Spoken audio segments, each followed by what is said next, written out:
지난 몇 주 동안 이제 로마서 5장을 가지고 이 이신칭의의 결과들에 대해서 살펴보았는데, 간혹 이 이신칭의와 관련해서 이제 오해하는 경우가 있습니다. 최근에도 그런 일이 있었는데요. 이제 아마 우리 교회 어느 모임인지 모르겠는데 그 모임에서 이제 누가 이런 권면을 했나 봅니다. 교회에서 제공하는 성경 공부나 또 기도 훈련이나 또 각종 신앙 훈련에 좀 더 힘을 쓰시면 좋겠습니다. 이렇게 이제 권면을 하니까 아마 초신자인 것 같아요. 누가 그 권면을 반박을 하더라는 겁니다. 아니, 그 설교를 들어보니까 이미 믿음으로 구원받았다고 하는데, 이미 구원받았는데 뭐 그런 훈련이 필요합니까? 자꾸 그런 거 요구하지 마세요. 피곤합니다. 뭐 이런 이제 그 반발을 하더라는 거예요. 그래가지고 이제 그날 그것 가지고 좀 약간의 이제 설왕설래가 있었다고 제가 들었는데요. 이제 그분이 지금 뭘 오해하고 계셔서 이런 말씀을 하실까 제가 그런 생각을 좀 해보았는데요.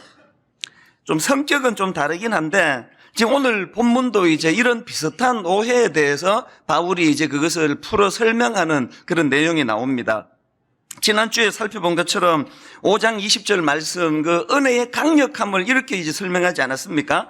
죄가 더한 곳에 은혜가 더욱 넘쳤나니, 아무리 큰 죄를 범했다 하더라도 그 죄를 이기지 못할 만큼 강력한 죄는 없고 그 죄를 이기지 못하는 은혜는 없다. 이 은혜의 강력함을 선포하는 말씀인데요.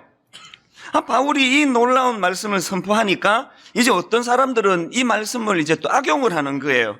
그 말이 사실이라면 이제 우리가 악한 짓을 더 많이 지어야 되겠네. 죄를 더 많이 지을수록 은혜가 더 커지는 거 아니냐. 이제 이런 식으로 이제 논쟁거리를 만드는 겁니다. 이런 주장을요, 도덕률 폐기론이라 그러는데요. 이제 뭐 내가 그렇게 윤리적으로 잘 살 필요가 뭐냐? 내가 악하면 악할수록 은혜가 더 커지는데 어떻게 생각하십니까?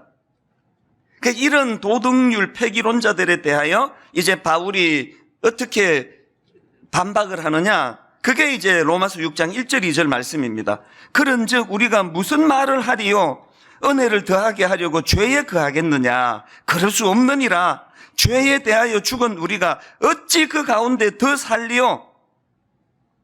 사실 이 구절은요, 막 신학적으로 막 엄청나게 깊이 해석하고 그래서 깨닫게 되는 말씀이 아니고, 이건 은혜 받아본 사람은 이거 다 알아요. 내가 은혜의 감격이 큰데 이제 막 살아도 되겠다. 절대로 그렇게 갈 수 없다는 걸 경험하신 분은 다 압니다. 그래서 이제 아까 그 초신자로 추정되는 그분이 모르시는 게 뭐예요? 이론으로 은혜를 아니까 그런 말씀을 하시는데요. 진짜 십자가 은혜와 사랑에 감격하면은요, 내가 뭐 이제 뭐 성경 공부 더 할 게 뭐 있어? 이제 구원받았는데. 이 말은 나오지 않아요. 그 주님을 더 알고 싶고, 그 주님을 더 가까이 하고 싶고, 주님의 말씀이 내 귓가에 다시는 죄를 범하지 말라, 이 몸부림을 치게 되어 있다는 거예요.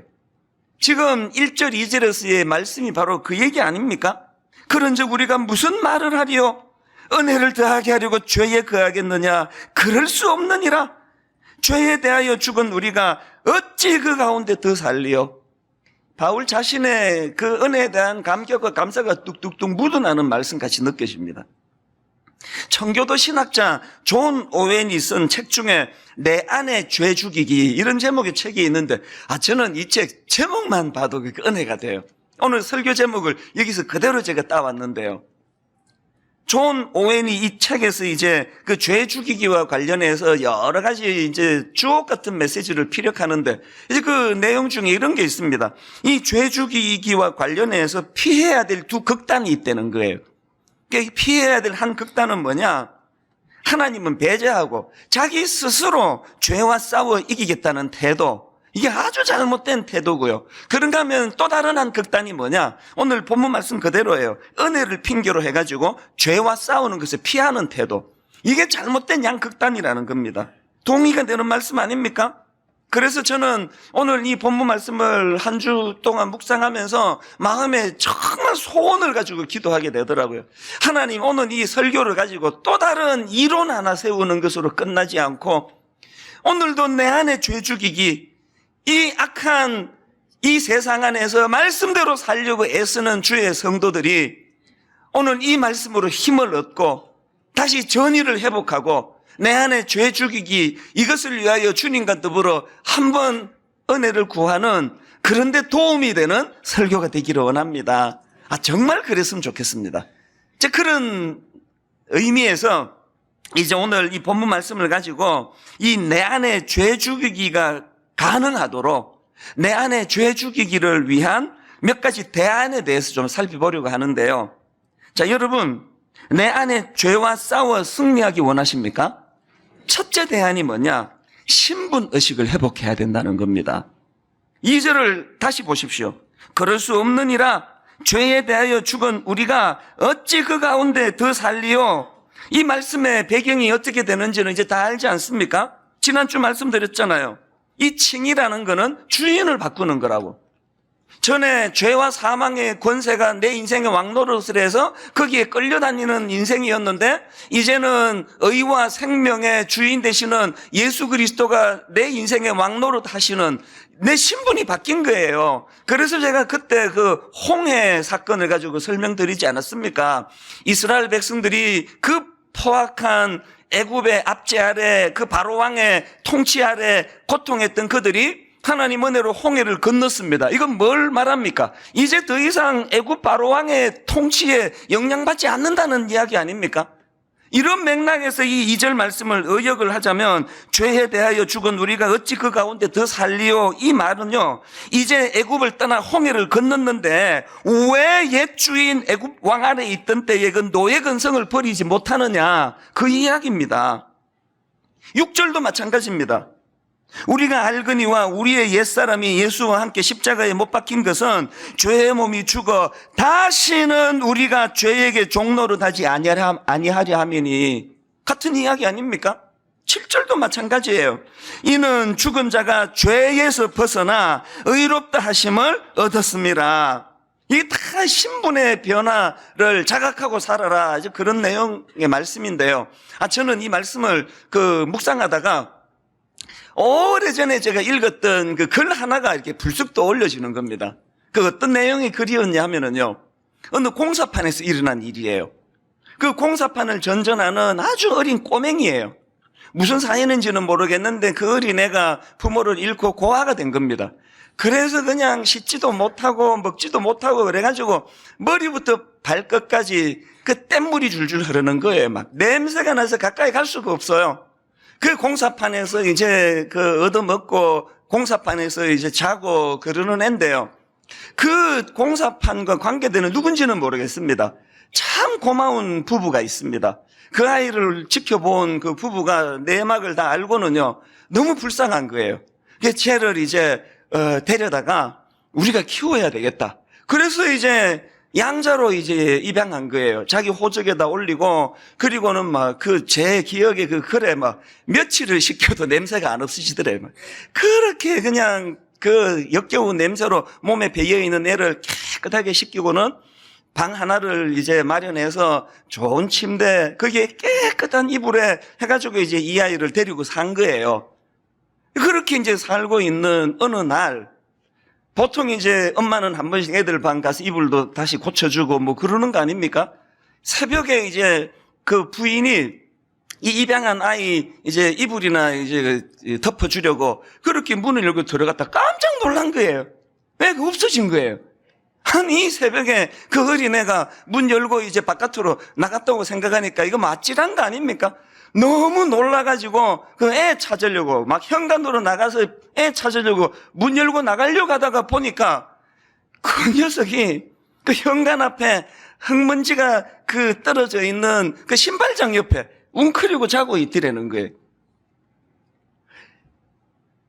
좀 화도 나고 어처구니도 없고 그 녀석을 흔들어 깨워가지고 너희 뭐 하는 짓이냐고 야단을 쳤더니요, 그 꼬맹이가 울면서 하는 이야기가 나는 여기가 더 편한데요. 오래 그 공사판을 전전하던 그 아이 입장에서요, 깨끗한 그 이불이 너무 힘든 거예요. 제가 오늘 본문을 묵상하다가 그 얘기 왜 떠올랐을까요? 이게 이 땅을 사는 예수 믿는 저와 여러분이에요. 주인이 바뀌었거든요. 이제 그 고마운 부부가 우리를, 그 아이를 이제 양자 삼아 줘서 더 이상 옛 생활 안 해도 돼요. 그러나 그 옛 생활에 우리가 너무 익숙하기 때문에 여러분 양식껏 한번 대답해 보세요. 다락방 같은 거 하면서 자매님 축복합니다. 사랑해요. 이럴 때 마음에 평안이 있습니까? 전화로 대고 그 김권사 그게 인간이야 그게? 한 30분 그 김권사 막 욕 엄청 막 저쪽하고 나하고 의기투합해서 사람 하나를 막 죽였다 살렸다 할 때 물밑의 평안이 밀려오는 거 아닙니까? 안 그런 척 해도 제가 다 알아요. 그 왜 그러냐? 그게 그 아이의 상태예요. 옛 주인 죄와 사망의 권세 아래 살던 우리는요, 누구를 축복하고 누구를 살리고 이거 너무 어색한 일이에요. 그저 모함하고 없는 말 만들고 사람 하나 그냥 매장시키고 왕따시키고 이런 게 너무 익숙한 거거든요. 그거 어떻게 해야 됩니까? 여러분 그 아이가 자기도 모르게 본능적으로 흙먼지가 많은 신발장 앞에 웅크리고 자고 싶은 충동이 들 때마다 그 아이가 회복해야 되는 게 신분의식 아닙니까? 나 이제 옛생활은 청산해야 되는 신분이 되었다. 죄가 우리를 엄습할 때마다 유혹이 찾아올 때마다 나는 이제 옛 주인 사망의 권세 아래 통치를 받는 자가 아니다. 생명 대신 예수 그리스도가 다스리는 하나님의 사람이다. 이 신분의식을 회복해야 된다는 거예요. 바로 이 설교를 준비하는 지난주인데요. 하나님이 저를 좀 테스트하신 것 같기도 해요. 저를 아끼는 어떤 그 후배 목사님이 이제 메일을 보내왔는데 뭐 이런저런 이제 내용 중에 하나가 뭐냐 하니까 분당 우리 교회 출신의 어떤 그 목사님이 이제 최근에 담임 목사가 되셨는데요. 그 목사님이 제 욕을 하고 돌아다닌다는 거예요.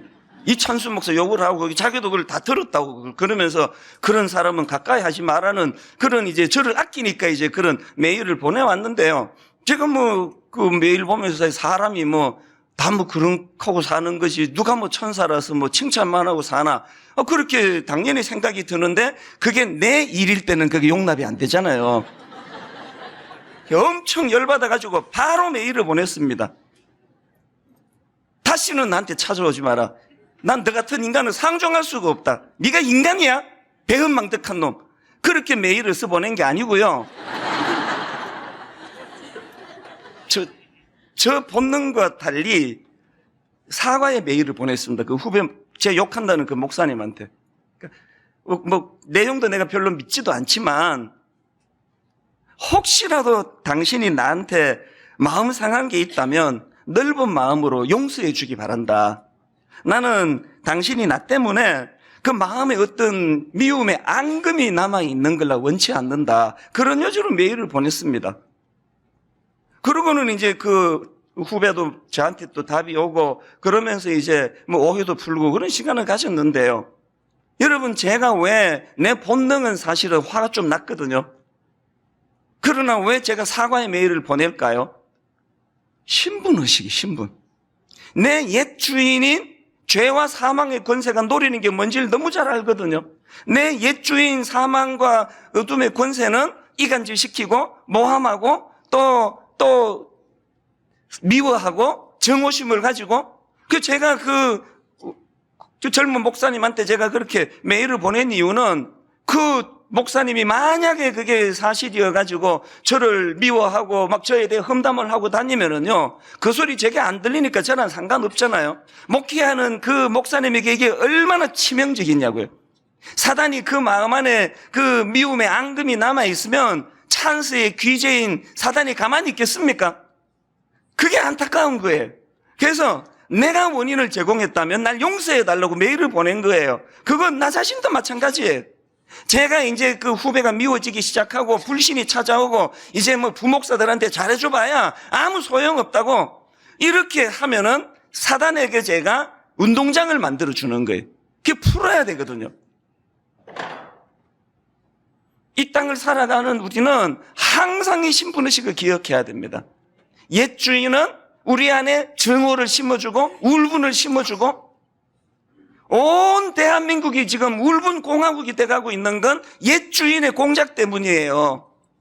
최근에도 그 강남역 앞에서 아무 죄도 없는 그 20대 초반의 그 젊은 여성을 묻지마 살인하듯이 칼로 그냥 그렇게 살인을 저지른 범인을 붙잡아 놓고 너 아는 사람이냐? 모르는 사람이라는 거예요. 왜 죽였냐? 그 하는 말이 사회생활 하는데 여자들이 자꾸 나를 무시해가지고 그래서 내가 죽였다고.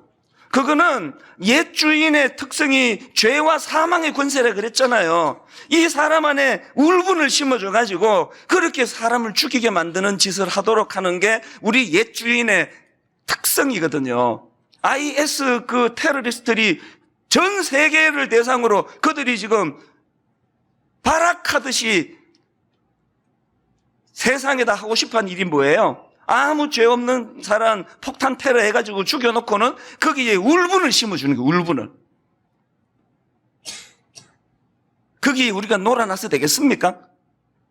어떤 경우라도 용서하고 용서를 구하고 하나가 되고 회복을 하려고 애써야 되는 건 내 새 주인이 그것을 원하시기 때문이에요. 내 새 주인 되시는 예수 그리스도가 에베소서 2장 14절의 말씀을 보십시오. 그는 우리의 화평이신지라 둘로 하나를 만드사 원수된 것 곧 중간에 막힌 담을 자기 육체로 허시고. 분당 우리 교회 성도님들에게 오늘 은혜가 임하여서 예배 끝나고 그 김 권사님한테 용서를 구하는 메일을 보내고 전화를 하고 이런 회복이 일어나기를 바랍니다. 그 김 권사라는 건 그냥 막 하는 이야기니까 김 권사님들은 너무 놀라지 마십시오. 그런가 하면은 두 번째로 여러분 우리가 내 안에 죄 죽이기가 가능하도록 하기 위한 대안이 하나 더 있는데 그리스도와의 연합을 잊어서는 안 됩니다. 이 그리스도와의 연합. 지금 바울은 우리가 어떻게 이 신분에 맞는 삶을 살 수 있을 것인가 이거를 설명하면서 세례를 가지고 설명을 하는데요. 자, 3절과 4절을 보십시오. 무릇 그리스도 예수와 합하여 세례를 받은 우리는 그의 죽으심과 합하여 세례를 받은 줄을 알지 못하느냐. 그러므로 우리가 그의 죽으심과 합하여 세례를 받음으로 그와 함께 장사되었나니. 여러분 그의 죽으심과 합하여라는 이 표현으로 지금 세례를 설명하는데요.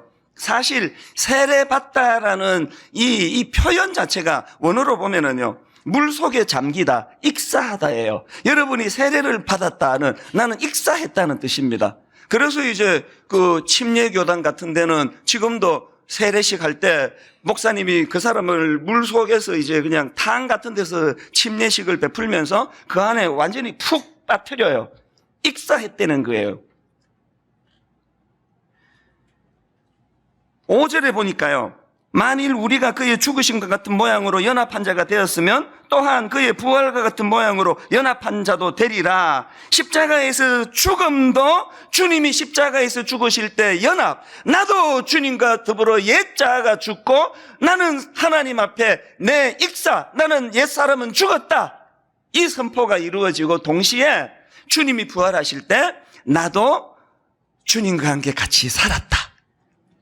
그래서 이걸 그 연합교리라 그러는데요.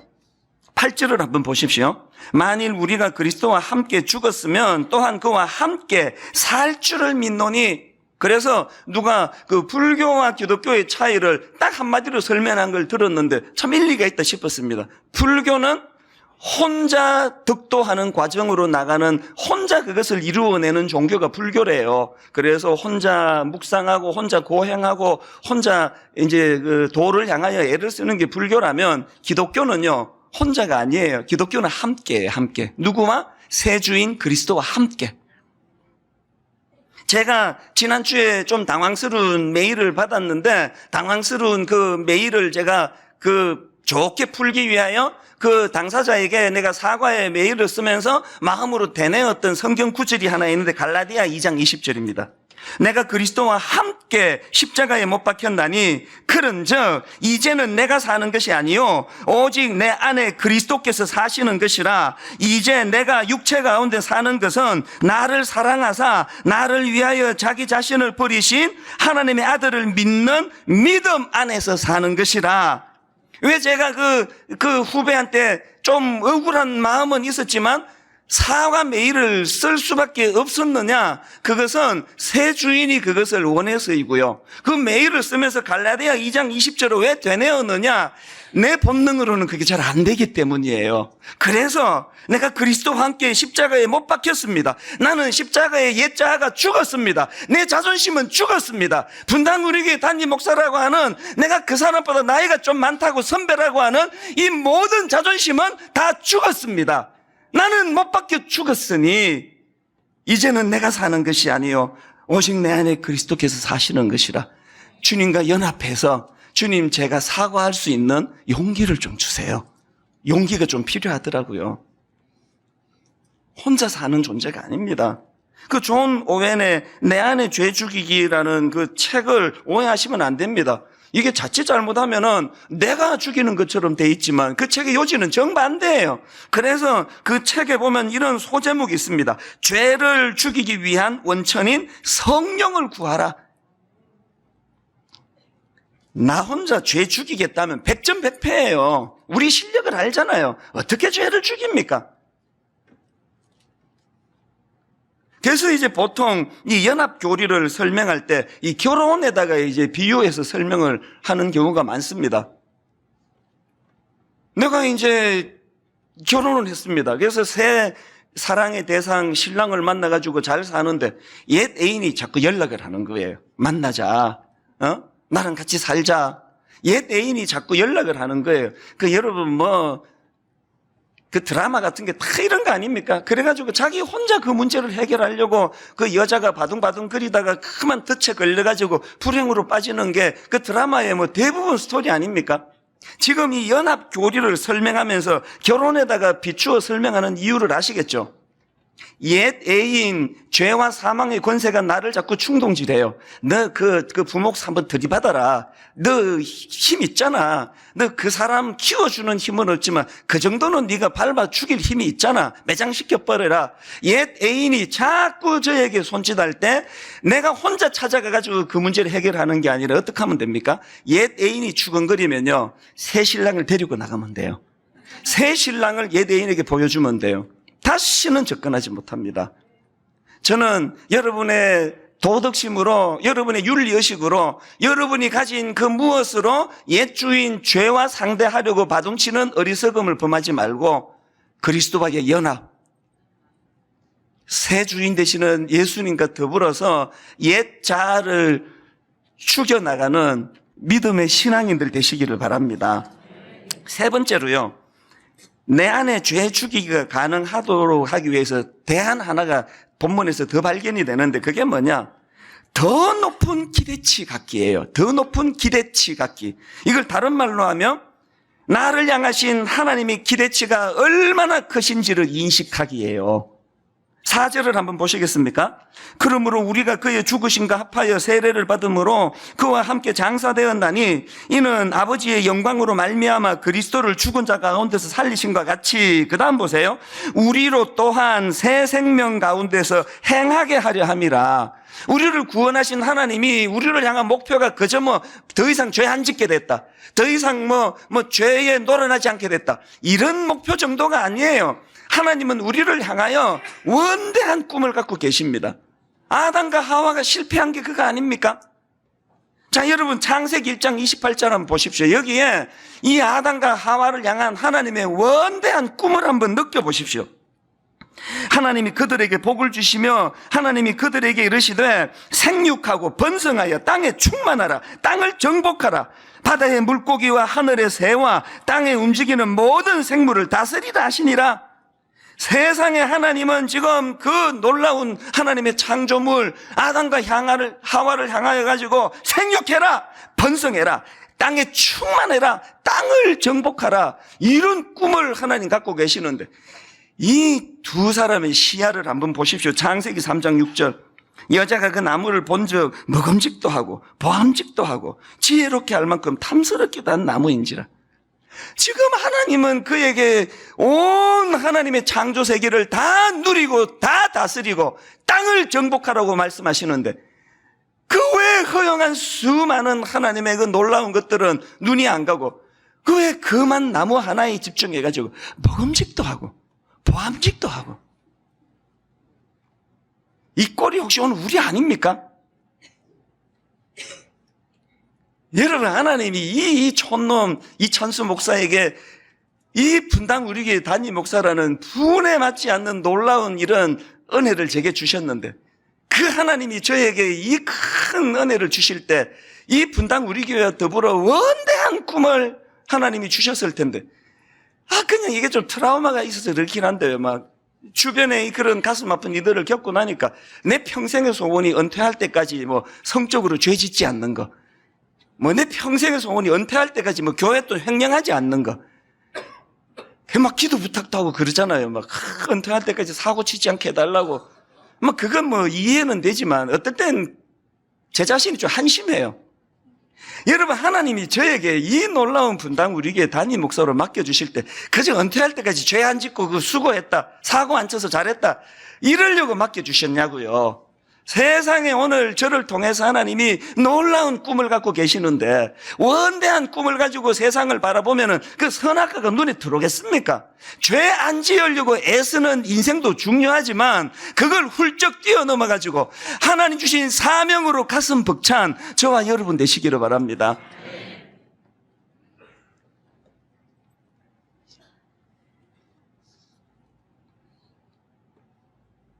창세기 13장 14절을 저는 옛날 성경으로 읽는 걸 참 좋아하는데요. 롯이 아브람을 떠난 후에 여호와께서 아브람에게 이르시되 너는 눈을 들어 너 있는 곳에서 동서남북을 바라봐라. 여러분을 향하신 하나님의 원대한 꿈이에요. 눈 좀 들어서 동서남북을 바라보세요. 다락방 안에서 그 순장님하고 순원하고 맨날 아웅다웅하고 싸우고 의견 충돌하고 이러는데 에너지 흘리지 말고, 이런 면에서 저는 히브리서 11장 24절부터의 말씀이 진짜 중요하다고 생각합니다. 믿음으로 모세는 장성하여 바로의 공주의 아들이라 칭함받기를 거절하고 도리어 하나님의 백성과 함께 고난받기를 잠시 죄악의 낙을 누리는 것보다 더 좋아하고 그리스도를 위하여 받는 수모를 애굽의 모든 보화보다 더 큰 재물로 여겼으니, 왜 그랬냐? 이는 상 주심을 바라봄이라. 여러분, 저는 여기 나와 있는 잠시 죄악의 낙을 누리는 것보다 더 좋아하고 이 구절을 묵상하는데 어제 내내 두 인물이 이게 떠오르는 거예요. 이게 저에게 큰 묵상의 시간이 됐습니다. 잠시 죄악의 낙을 누리는 것보다라는 이 표현을 보면서 떠오른 한 선수가요, 지금 미국 프로야구에서 활약하고 있는 그 강정호 선수가 떠올랐습니다. 이분이 대단하거든요. 전 세계 야구인들이 꿈꾸는 메이저리그에서 강정호 선수 4번 타자예요, 지금. 막 홈런을 뿡뿡 치고요. 한국에 있을 때보다 더 잘하는 것 같아요. 막 최인생의 전성기인데요. 그저께 신문에 참 가슴 아픈 기사가 난 겁니다. 이 선수가 시카고에 원정 경기를 갔는데요. 이제 그 게임이 끝나고 자기 이제 호텔도 얼마나 고급 호텔이겠습니까? 이 메이저리그 선수 그 묵는 숙소니까. 그런데 그날 23살짜리 여성을 호텔 방으로 불러가지고, 이제 이거는 확정된 게 아니고요, 혐의예요, 혐의. 조사를 받고 있는 중이랍니다. 23살짜리 여성에게 뭔가 약을 먹여서 혼미하게 만들고는 성폭행을 했다. 그래서 이런 혐의로 지금 조사를 받고 있다는 기사가 대문짝같이 났습니다, 인터넷에.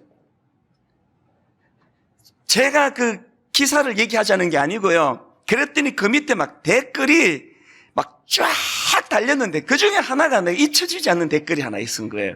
거기에 어떤 분이 이런 글을 올렸더라고요. 20분 즐기자고 이후에 수많은 자기 인생의 그 영광과 부와 명성을 발로 차버렸다, 그런 요지로 글을 올렸는데 이게 너무너무 와닿는 거예요. 이게 바로 여러분 잠시 죄악의 낙을 누리는 상태 아닙니까? 여러분, 이제 그 부와 어마어마한 명성을 가진 이 선수가 그 양맥해가지고 그 아니기를 저는 바라고 또 바랍니다만, 무혐의가 되기를 바라지만, 호텔로 그런 여성을 불러가지고 만약에 그런 일을 했다면 너무 어리석은 짓 아닙니까? 지금 그 얘기거든요. 그런가 하면은 이 구절을 묵상하는데 또 다른 한 인물이, 이제 반대편에 있는 한 인물이 떠올랐는데요. 우리 교회에 계시던 그 박재봉 집사님, 이분은 참 교회를 충성스럽게 섬기신 분인데요. 작년 11월 달에 너무 가슴이 아파요. 갑자기 심장마비로 돌아가셨어요. 갑자기. 이 너무너무 당황스러운 일이 벌어졌습니다. 근데 여러분, 저는요, 이 집사님이 작년 11월 달에 돌아가셨는데요. 시간이 갈수록 사람이요, 있을 때는 잘 모르는데 그분이 사라지고 나면 그 자리가 큰 분이 계세요. 이분이 바로 그런 분이에요. 요즘에도 가끔씩 제가 그분이 생각이 나요. 갑자기 이제 심장마비로 돌아가셨는데 이분은 동남아나 중동 이런 데다가 소형 의료기기 생산 플랜트를 이제 수출하는 일을 했다고 합니다. 여러분, 보통 이런 그 중소기업 운영하던 사장님이 갑자기 심장마비로 돌아가면 사업도 다 정리를 해야 돼요. 이제 다 무너지는데요. 이분은 지금 놀라운 일이 벌어지는 겁니다.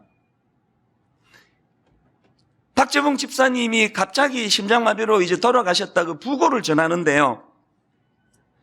해외 바이어들이 그 부고를 알리니까 당사자는 없지만 그 회사와 계속 거래하고 싶다, 그런 이야기들이 계속 들려지는 거예요. 심지어는요, 이집트의 한 고객은요, 그 아들이 이제 아버지가 이렇게 이제 그 사고로 돌아가셨다 메일을 보내니까 그 소식을 듣고 그 바이어가 이런 글을 보냈습니다.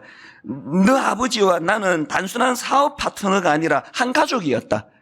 그러니 너는 내 아들과 같아. 그래서 부탁할 게 있으면 뭐든지 내게 부탁해라. 이런 놀라운 답이 오더라는 거예요. 이 어떻게 가능했을까요? 어떻게 가능했는지를 짐작하는 한 말씀을 드릴까요? 이 집사님 생전에 사업하실 때 그 사무실에 들어가 보면은요, 특이한 장면이 하나 있는데, 그 회의하는 그 테이블 의자 밑에 방석이 하나 놓여 있답니다. 그 방석이 뭔지 짐작이 가시죠? 들어가고 나가며 무릎 꿇고 하나님께 기도하던 자리예요. 여러분, 이 집사님이 사업의 주인이 누구신지를 고백하면서 사업에 대하여 하나님께 의뢰하고 하나님이 묻던 눈물의 흔적이 그 방석이에요. 의와 생명의 예수 그리스도를 주인으로 모시는 사람의 삶의 흔적이 저는 이렇게 아름다우리라고 저는 믿습니다. 결론을 맺으려고 합니다. 오늘 저는 여러분 마음껏 격려해 드리고 싶어요. 오늘 이 악한 세상 안에서 말씀대로 살려고 내 안에 죄 죽이기를 애쓰는 수많은 분들, 때로는 지치고 때로는 회의가 오고 왜 나만 이래야 돼? 오늘 그런 분들에게 성령님이 그래야 될 이유, 잠시 죄악의 낙을 누리는 것보다 장차 주님 주실 그 아름다운 기쁨의 칭찬과 상급을 기대하며 주님, 이 세상을 내가 이겨내겠습니다. 11절 말씀을 마음에 되새기며 우리 다시 한번 힘을 얻어 내 안에 죄 죽이기를 포기하지 않으시면 좋겠습니다. 이와 같이 너희도 너희 자신을 죄에 대하여는 죽은 자요 그리스도 예수 안에서 하나님께 대하여는 살아있는 자로 여길지어다. 이와 같이 너희도 너희 자신을 죄에 대하여는 죽은 자요 그리스도 예수 안에서 하나님께 대하여는 살아있는 자로 여길지어다.